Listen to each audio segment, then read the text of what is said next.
Na wakazi wa Loborngare katika bonde la Malaso, Samburu Magharibi wametoa wito kwa vyombo vya usalama kutolegeza kamba na kuzidisha doria ili kukabili mawimbi mapya ya wizi wa mifugo ambayo yameanza kushuhudiwa. Hii ni baada ya vikosi vya usalama kuwadhibiti kwa muda. Mwanahabari wetu Boniface Barasa anaarifu zaidi.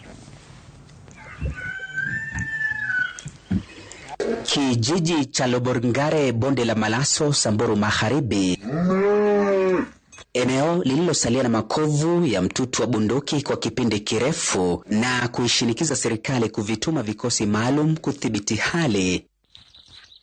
Ila sasa utulivu huo umeanza kutatizwa na kuibuka upya kwa visa vipya vya mavamizi ya wizi wa mifugo. Wizi walirudi, waliiba mbuzi yangu, walikuwa tu kwa karibu na bomba, lakini kwa bahati nzuri tukapata kuwarudisha tu. Maafa ilianza kwa watu na wale wenye mbuzi.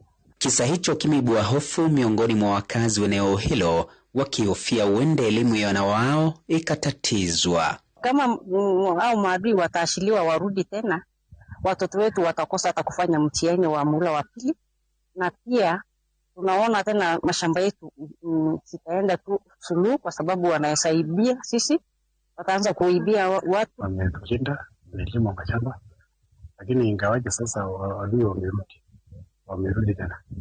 Sasa yani inaonekana yani sisi sitani kama yani tunasafuna bei chakula sasa hivi. Wakazi hao japo wanakiri operesheni iliyoendeshwa huko kuzaa matunda, wamevitaka vikosi vya usalama kutolegeza kamba. Stock theft upande wetu walitusaidia sana na wamepunguza hata mambo ya wakora wale wanaiba ng'ombe yetu, lakini juzi tena walianza tena kurudi moja. Juzi walifamia mzee jirani wangu wakamuibia, bahati ya Mungu tukarudisha hiyo mbuzi, lakini tunaomba tu msitulie, patrol siendelee vile ilikuwa. Wakuu wa usalama kaunti ya Samburu wamewataka wananchi kutoa taarifa kwa vikosi vya usalama itakayosaidia kukomesha majangili hao. Chipuza upya kwa visa hivyo kunapozidi kuibua hofu miongoni mwa wakazi, kikubwa wanachozidi kushinikiza ni serikali kutendea haki na kufanyia kazi masuala tata waleweza kuibua.